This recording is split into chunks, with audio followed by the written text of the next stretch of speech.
Aloha y bienvenidos to the Tiki Talk Show with Dean Niri Martini. I'm Dean Martini. And I'm Niri Martini, and we're coming to you from the Manukai Tiki Room, where we've got a special treat for all of you in this episode, which is special for a few reasons. First, because we're celebrating our 1-year anniversary. All right, Happy New of the Year! show. Yeah. Oh no, happy anniversary. Sorry. So has it been already a year? Yes, it has. And what a year it's been. It was. I mean, wow. I mean, gosh, I'm so excited now. Boy, time sure flies when you're having fun. And the second reason is that this year is also a World Cup year for all our Tiki Ohana who are football or soccer fans as it kicks off this summer. So if you were wondering what this golden idol sitting atop the bar is, it's the World Cup trophy. Yeah, it's an idol, right? Yeah. It's beautiful, just like the game, but we can talk more about it later amongst ourselves. All right. Don't you think? Okay. Okay. Getting back to the show. 1 year ago, we launched this crazy little adventure called the Tiki Talk Show with Dean and Niri Martini. Even longer, considering we were gathering content, developing the brand, and all that good stuff a year before that. Anyways, we had a simple goal: to share our love of Tiki culture and to connect with the amazing people who make this community so special. Over the past year, we've had the privilege of visiting incredible tiki bars, attending unforgettable events, tour some rad home tiki spaces, and most importantly, meet so many wonderful members of our Tiki Ohana. So whether we've met you in person, connected online, interviewed you on the show, or simply shared some laughs over a cocktail, you've helped make this first year something we never really imagined. To everyone who's watched, subscribed, commented, followed us on socials, shared our episodes, and welcomed us into their corner of the Tiki world, mahalo y muchas gracias for your support, encouragement, and friendship. It's meant the world to us. And finally, what better way to celebrate our first anniversary than with a true legend? We traveled to Dallas, Texas for Dallas Tiki Week to talk with today's guest. He's an author, historian, researcher, cinematographer, and one of the most influential figures in modern Tiki culture. And his work helped inspire generations of Tiki enthusiasts around the world. So please join us as we welcome the one and only Sven Kirsten. So as luck would have it, the Tiki gods have smiled upon us, and for our first anniversary show, we have none other than the man, the myth, the legend, the author of the Book of Tiki, the godfather of modern Tiki, Sven Kirsten. Welcome to the show. Thank you. That's a lot of praise. But well deserved. I've been called many names. Hopefully all good. Yes. So first of all, thank you. Muchas gracias. Mahalo for being on the show, first of all. When you first started documenting Polynesian pop, Yeah. did you realize, that you're going to be documenting all this disappearing art and that it would create what has been created? Yes and no. I like I always say, I saw myself as an urban archaeologist because Right. a lot of these places were already not in great shape anymore. And I just thought it was such a great parallel to original Polynesian culture and how it had disappeared and had been forgotten and then, been rediscovered and the artifacts moved to museums. So when I started finding tiki mugs, I looked at them like pottery shards of a lost culture, and they had the names of tiki restaurants on them, some of them, and I looked into if the restaurants were still there. A lot of them were not. So I felt, I'm doing it just at the right moment, Right. while it's still there. But I had no idea that it would, become as popular again as it did. I wanted it to be acknowledged within American pop culture, but what we have today is pretty amazing. Yes, it is. And it's thanks in large part to you for being able to show us this and rediscover this lost, Right. all this lost Tiki culture that was there. It was lucky that I was in Los Angeles, which used to be the birthplace, and that there was still, at least in terms of apartment buildings and places like that, there was still a bunch of it left. I wish I would have started earlier. I heard about some great apartment building that had a Milan Branco Tiki on a rotating base and stuff like that. But yeah, It was all gone. it was all gone.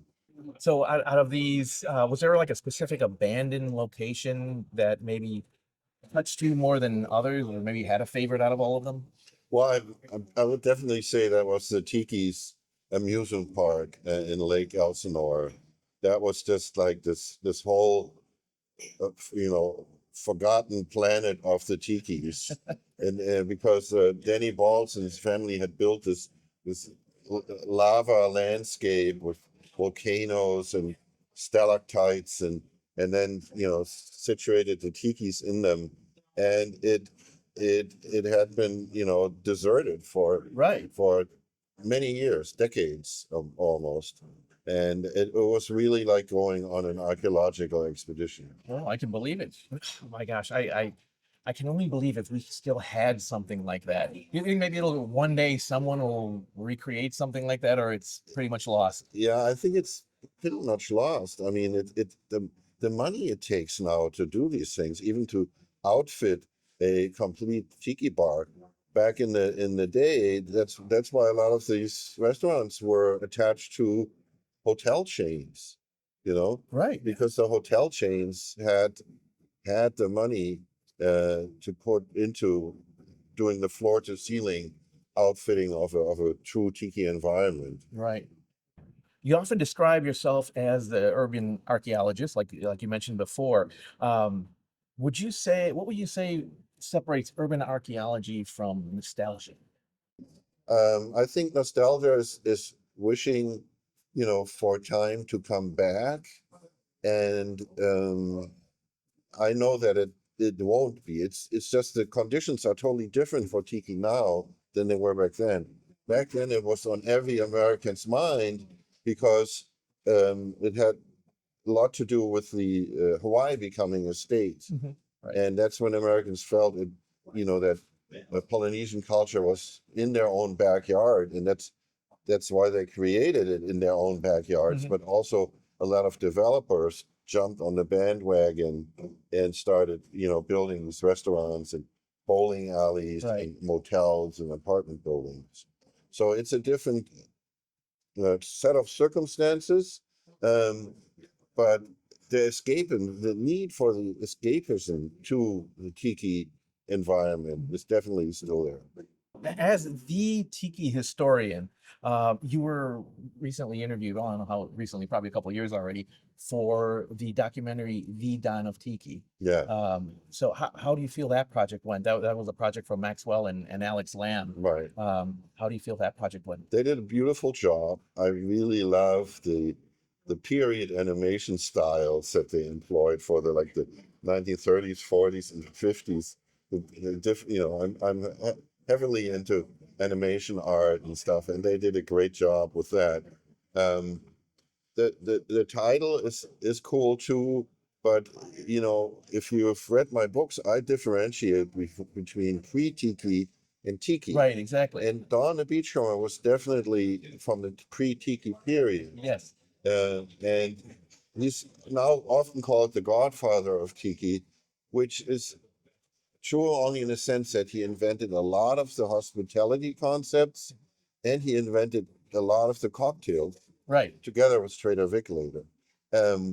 But he never employed the tiki figure as its logo or as the icon, as a brand. And that's, to me, that was the beginning of tiki style. Pre-tiki is interesting and very quaint Polynesian pop in Hawaiiana, but it didn't get its edge until the tiki figure, the idol, the Polynesian idol, became its signifier. Right. Would you say that modern day people still crave the escapism that those folks did in the 1950s? Well, I think yes, it's definitely about the escapism. And there's a Swiss philosopher who once said that all people need is games worth playing. And Tiki is just a great game to play. once you start getting into it and finding out about all the different levels and layers and intricacies of Tiki style and Tiki culture, Right. it's it's fascinating. It goes beyond just having fun and escaping, Right. but it's an art form and a design form and the cocktails and the music, all these different layers of things coming together. And you've been trying to actually get that recognized as an art form. Right. Yeah, well, it's, until it was the art of the menu covers that got me inspired. When I went to Ocean Arts and Leroy Schmaltz, one of the owners, pulled out all the old menus they had from the different jobs they worked Right. on, I was just, blown away by the variety of art and renderings of tikis and the fonts. I'm a graphic art lover, and the different fonts they used for the restaurants and stuff. So it is just really something that needed to be recognized as an art form, and I think I'm helping with my books. Right. And so, what part of tiki culture have you observed that modern tiki files, I don't know, maybe have done, or maybe they've overlooked the most? There's a couple of aspects that I point out in my books that I haven't seen. I feel I haven't seen enough in the Tiki Revival and in the building of Tiki restaurants. One is the A-frame. Right. Yes, very important. Very important. On the cover of the Book of Tiki, there are two main factors: the Tiki figure and the A-frame, which just so coincided with mid-century modernism at the time that it became like architecturally the signifier of Tiki style. And I don't know, it's not so hard to put two poles together and throw a roof on it. And Right. it's there's a book about Las Vegas that talks about Las Vegas architecture as the building as a sign, and that's what the A-frame did for Tiki. It was a sign for people driving by. Here's a Tiki restaurant. Right. So I wish that would still be used more. And the other thing is the use of the logo Tiki, which is also, I have in Tiki Pop, I have my own chapter about it, how restaurants like businesses like Trader Vic's chose one specific Maori Tiki in that case Yes. as its icon, as its brand. And people talk about branding now all the time. Right. Exactly. But a lot of Tiki places overlook the fact that they could make decide on a certain Tiki design and reprint that on their menus, as use it as carvings on their mugs. That's what all the old places did. Right. All that reinforcement of the branding to Right. get out there. So, are there elements of tiki culture that have become maybe too commercialized now that we're talking about branding? Yes and no. I mean, the problem nowadays is that you can just put in Tiki and a slew of imagery comes up. And there is no curation like there is for my books or for my exhibition between good Tiki and clown Tiki and cheap Tiki. And so people that are new to it, they have to spend some time to really learn what quality Tiki is. There's a lot of crap out there, unfortunately. And again, I hope that they find my books and see the true examples of what Tiki style is about. But a lot of times, especially on sites like eBay, Tiki is just thrown up there to get hits. Right. And They use it as a keyword. Nothing or little to do with Tiki. So that's one of the aspects of the commercialization that is unfortunate. I'm going to go back to the A-frames actually, because one of the very classic A-frames was from the Kahiki, and you mentioned it during your presentation during Dallas Tiki Week. So tell us a little bit about the Kahiki, because that place was phenomenal. That place was really, it was like the spaceship from Planet Tiki had landed in Columbus, Ohio. It was so huge, and as opposed to other restaurants like Trader Vic's or the Maikai, their concept is that it has these tunnels and nooks and crannies. No, it was this giant elongated longhouse that at the end of it had this 2-story tall Easter Island fireplace, and the sides of it had of the Kahiki had booths. One side was lined with fake dioramas of tropical plantings, and they actually had live birds in them, like cockatoos and stuff. Right. And on the other side, the other booths were lined with aquariums. So you were totally separated from reality. You felt it. I went first time. It was snowing outside, and you went into this tropical environment and were completely transformed.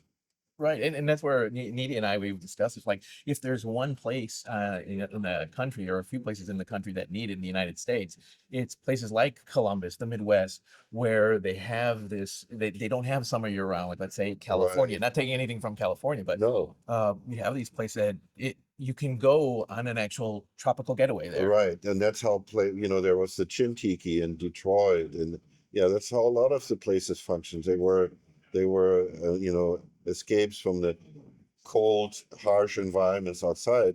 But on the other hand, the sunshine states like California and Florida have the benefit of tropical plants and palm trees. Right, actually real ones. Yeah, real ones. So they can create these incredible, lush environments around the place. Like the Maikai has this beautiful garden. Oh yes, they're gorgeous. And you still find it in some apartment buildings in LA, with all these different plants and ferns, really creating this oasis in the urban concrete jungle. Right. So is there a maybe a danger in recreating tiki without understanding that artistry and that history behind it? I think you touched a little bit on it. Well, Tiki is actually known as the god of the artists, and you can feel that in these places and in Tiki's inspiration for people. It's usually people that already have a knack for the arts and that are the revival started out in Southern California with a lot of members of the animation and film production community. All my friends that I have there and had were and somehow involved in Nickelodeon cartoons or something like that.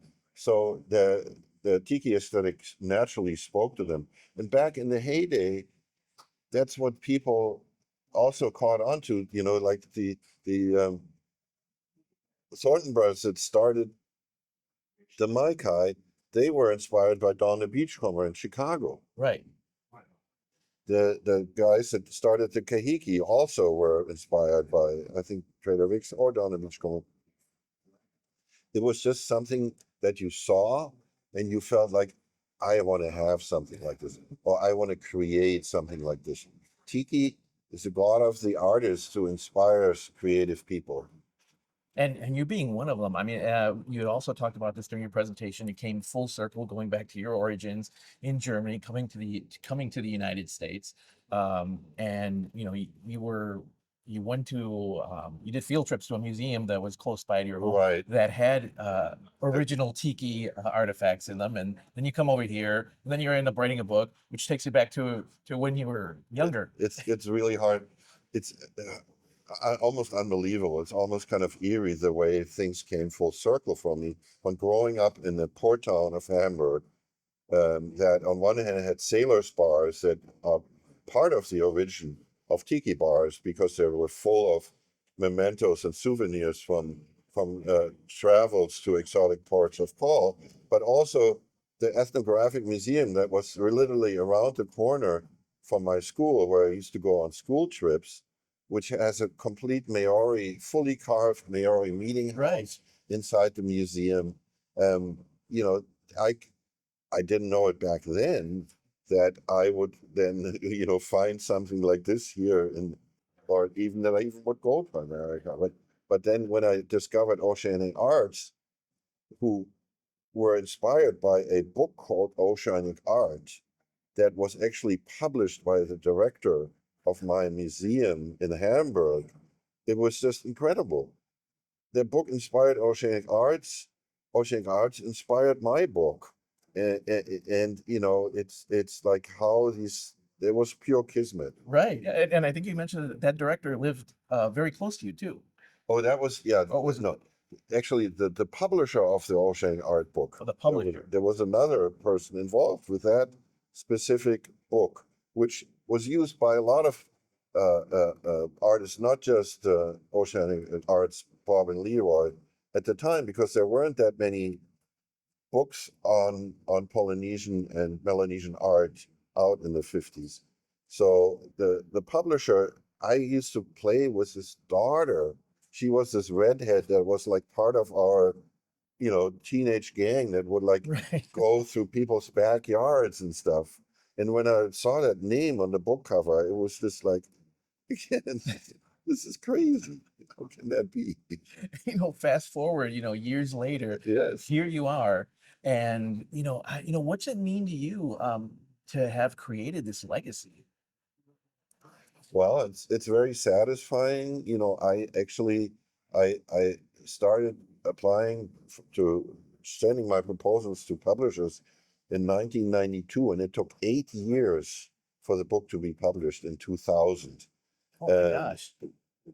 a lot of the publishers didn't get it.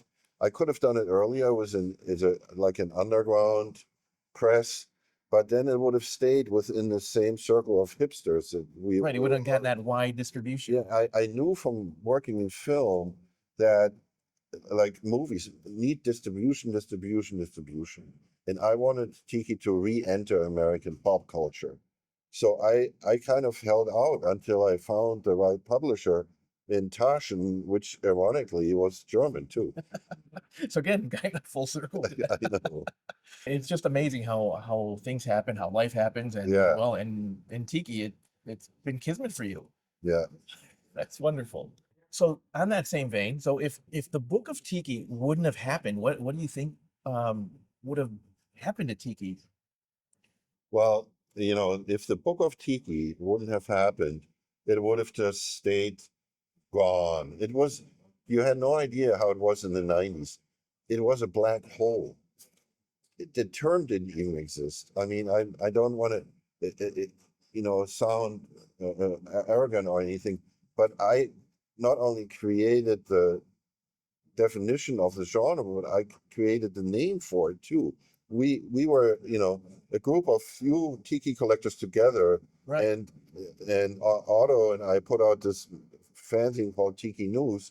But at the time, I actually came up with the term Polynesian pop because people could not associate anything when I was asking them, do you have anything tiki or do you know anything Right. about tiki? It just wasn't defined as an art genre. And because it had come and gone unnoticed by the media and the critics, it was such a populist genre that was never acknowledged in its own right. Part of it was that it sold itself as authentic. Yes. So people were kind of confused, and I was the one who said, no, this was an American pop culture in its own right. It was something that was inspired by Polynesia, but it was a recreation of it that had made it into its own genre. Right, exactly. So has there been a moment where the Tiki Revival has become bigger than you thought it would be? Well, you know, like I said before, the Tiki Revival has become bigger than I thought it would be in the way it went beyond the tiki, the quality tiki that I saw and put forward. And that's always the case. That's pop culture. So I have a hard time explaining people why I find a vintage tacky tiki cool in comparison to something like a clown tiki nowadays. Because in a way, it's a similar thing, but back then it was it's just different. I love vintage tiki, vintage culture in general. I love mid-century modernism, and the copies of it nowadays are, it's just not the same thing. But I realize at the same time, authentic vintage tiki is so hard to come by now, and people that want it, they deserve to find it, find their own versions of it, because they want to make it their own. Right. And that's how cocktails came into the game, with home bars and people learning the recipes at home, and having friends over, that enabled them to make tiki culture their own. Right. I lived the early days where I could really discover it, and be amazed by the original tikis that I found, but it's harder and harder to come by now. And as part of that, with the tiki bars, you had created like the Sven diagram, or the Circle of Tiki. That, not to get into something controversial, because everybody has their own interpretation, like you Right. said. So how would you describe that? How you came about Well, the Circle of Tiki? well, I just wanted to help clarify for people what tiki entails, and back in the earlier days of the revival, it was like in the mid 2010s or so, on the internet, people got very upset when I was telling them that that's not really tiki. I was called like a purist and a gatekeeper, and there was actually, I think, there was a sort of an anti website to that said it's something like tiki. It's tiki if you like it, or it's tiki if you say it is, which is so knuckleheaded. It's part of the fun of a genre is that you define it, and tiki is in no way uh, defined in a limited matter. Right. There's so many elements, the nautical elements, and the primitivism, and there's so many elements that come into it that are part of tiki, and that are fine in a tiki bar.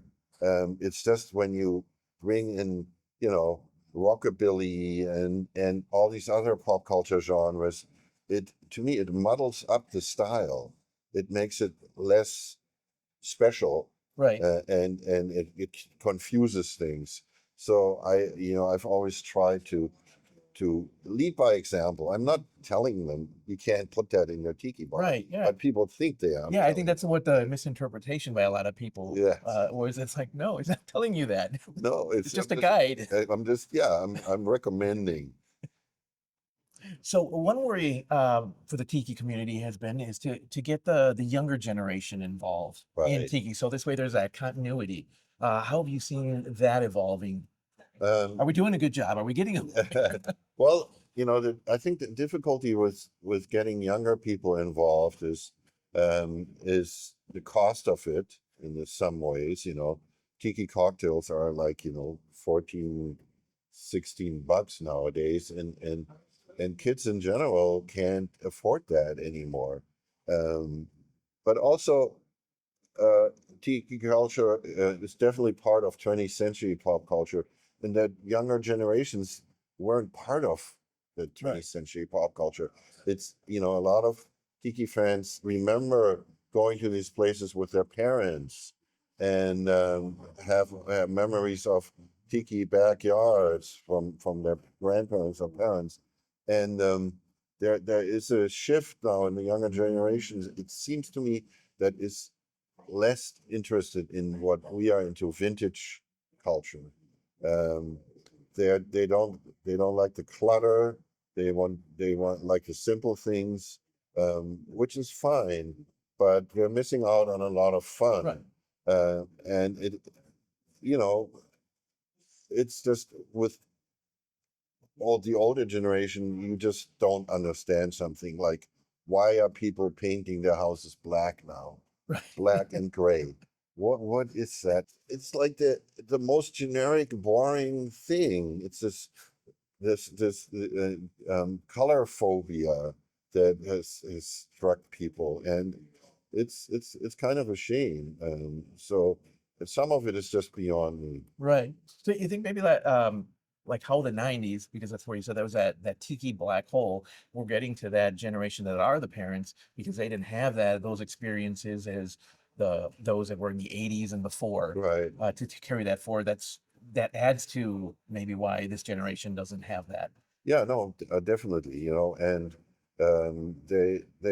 it's, you know, it happened within the Tiki Revival with the whole cultural appropriation thing. That came from a younger generation, a lot of them young mixologists that found something to piss off the older generation of Tiki files. Because every young generation needs that. They need to rebel, right? They need to rebel and need to make it their own. And he was like, we know better than you do, which was a very, you know, kind of a superficial reaction, because it's not about cultural appropriation, it's about cultural appreciation. And the way Americans fell in love with the original culture. They Right. weren't denigrating, they weren't looking down on it or ridiculing it. They tried to recreate it the best way they could. Right. To And revere it. yeah, and it had its own naive charm, which, you know, the younger kids and the cultural appropriation criers totally didn't understand. Unfortunately, they didn't understand they were repeating what happened in the late 60s that made Tiki go away Right. initially. Okay. All right. So did your background growing up in Germany change the way you viewed American Polynesian pop compared to maybe let's say Americans who grew up with it? I think, you know, my background in Germany was put this certain distance to my perspective on American pop culture. I think, especially in Southern California, people were kind of so used to it that they didn't see it, and when it went away, they didn't notice it that it went away. Right. But you know, with my background, looking at American pop culture from a different perspective, it enabled me to recognize it as something unique. Um, And I think that's I something very European too. When they look at the United States, they see that pop culture possibly. yeah, you know, I'm a Virgo and I'm German and I have this very scientific outlook at things. Um, but also, um, growing up in Germany, you know, I became a cinematographer because I loved old Hollywood. And you would see Hollywood movies on German television that were curated. They were, you know, announced as Fritz Lang movies or you know, Howard Hawks films with some information about it. And then when I came to America, I realized the TV channels they just threw them on there, and they didn't differentiate between good or bad. So there was like this whole slew of pop culture that people weren't educated in picking out the good from the bad. Right.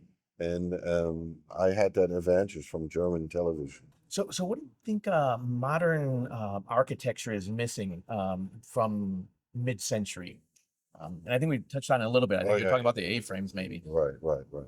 I don't know how it happened. It's of course it's all cost oriented. So modern architecture is just generally boring boxes, as opposed to mid-century modernism that had a philosophy, that had interesting design.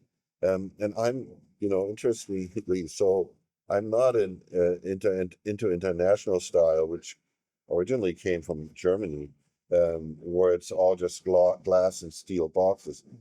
That's what is responsible for what we have now in the cities.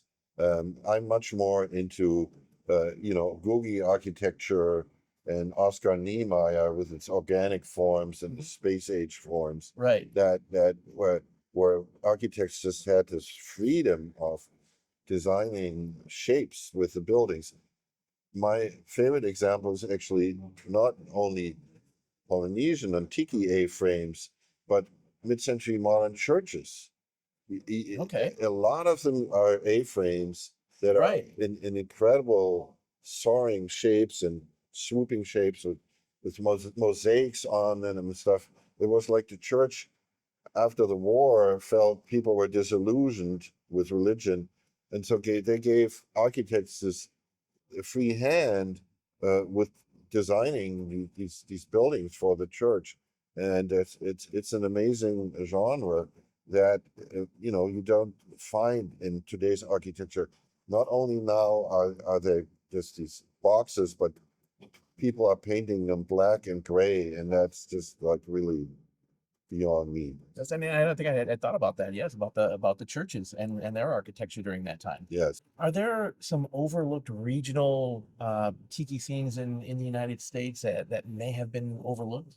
Well, I'm sorry to say, but I was hard pressed to find something that I don't know or already know about. I've been researching this for 30 years, and a lot of times people tell me about a building that they saw and said, "Oh, yeah, that's that and that."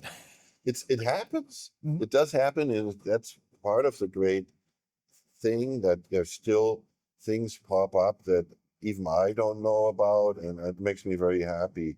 Um, but I don't know if there's, now with the internet, you basically can find anything anywhere that Right. is associated with it. So it's a great thing. I love going on Google Maps and actually scouting a location with the Google map. Right, going right onto the street level. Yeah, on the street level, which I wasn't able before. So the internet helps spreading the word. So what current trends in tiki excite you most artistically? Well, that the Tiki Revival happened in levels, starting pretty much with Tiki mugs, and Tiki Farm was the Yeah. first one to popularize it. My friend Bosco actually created the first handmade Tiki mugs, and me and Jeff Barry, we were just amazed. We only knew vintage mugs, and it's like, you can make those. But after the mugs came the carvings and the decor, the graphics. Then came there was this whole swizzle stick revival, Right. which I never would have anticipated that people would be making tiki swizzle sticks again. But currently, it's the lamps, the Beachcomber lamps have Right. come back, and All this- shapes and sizes. all shapes and beautifully made. I mean, some of them you can't tell the difference between vintage lamps Right. and currently made lamps, because again, the spirit of creation, the thought of the artists, Tiki, inspires people to pick up the chisel, or in this case the glue gun, and create these incredible lamps out of the need for them, because they were among the hardest things to come by, that from the original vintage period. So people just got tired of looking for them and having to pay that much money for them, started making themselves. And now, Tiki Oasis has its own art show with tiki With all just lamps. Yeah, it's great. Which are usually sold out in the first day or in the first few hours. I know, it's great. But across America, there's so many talented people making them. So what did you think about Dallas Tiki Week? I loved Dallas Tiki. I love these regional Tiki events, because they're smaller than, like, for example, Oasis, which has like 1,000 people now. And this is more intimate, and you can talk to people, and it's really sweet how grateful people are that I'm coming to their town and sharing my images in my slideshows. And everybody brings in the books that I have of my books, and I get to sign them and meet people, and it's really inspiring to see that. Right. Oh, that's fantastic. No, and thank you so much for being here at Dallas Tiki Week. And before we go, you just mentioned you're working on another project. It's about a Mayan book, I believe. Right. There's a pet project of mine about Mayan revival, which was a predecessor to Tiki in the way that it picked up on a forgotten primitive culture and decorated buildings in modern America in that style. And there is examples still extant in Los Angeles with the Frank Lloyd Wright's in his house, the Aztec Hotel, especially the Mayan Theater, which is like it's like a good tiki bar, floor to Right. ceiling carved and decorated in Mayan and Aztec style. And I've always loved it. And so I'm putting together a book. It's harder to come by because it was only in the 20s and 30s, really, and then it was cut short by the Great Depression. And there weren't as many objects made back then than post-war. But yeah, it's going to be a great book. Well, we're looking forward to that. And, if you are planning on making a trip to Mexico or need a translator while you're there, look us up. We'll be more than happy to accompany you. Okay, sure. But thank you so much, Sven, for being on the Tiki Talk Show with Dean Niri Martini. My pleasure. It's been quite an honor, especially since this is our first anniversary show. Oh, so thank you so much. Congratulations. Thank you. Yeah, no, thank you for carrying the Tiki culture forward and putting it out there for people to see on the web. That's really important. Well, thank you. And muchas gracias and mahalo. Okay. Thank you once again. Thank you. That was so much fun. I was in awe. It was incredible to have Sven on the show. I can't explain it. You can say that again. A huge mahalo to Sven Kirsten for joining us and helping us celebrate our first anniversary in style. Sven's passion, knowledge, and dedication to preserving Tiki history had inspired countless of Tiki Ohana, including us. And we're honored he spent some time with us here on the show during his trip to the Lone Star State for Dallas Tiki Week. That said, Mrs. Martini, can you believe it's been a whole year? I know, and somehow they keep letting us do this. Well, here's to the Tiki Ohana and to year 2. And to the Tiki adventures and shenanigans still ahead, right? Cheers. Salud. Well, that's our show for today. Thank you for watching. Don't forget to like and subscribe. And don't forget to follow us on socials. We'll see you next time on the Tiki Talk Show with Dean and Niri Martini. Mahalo. Gracias.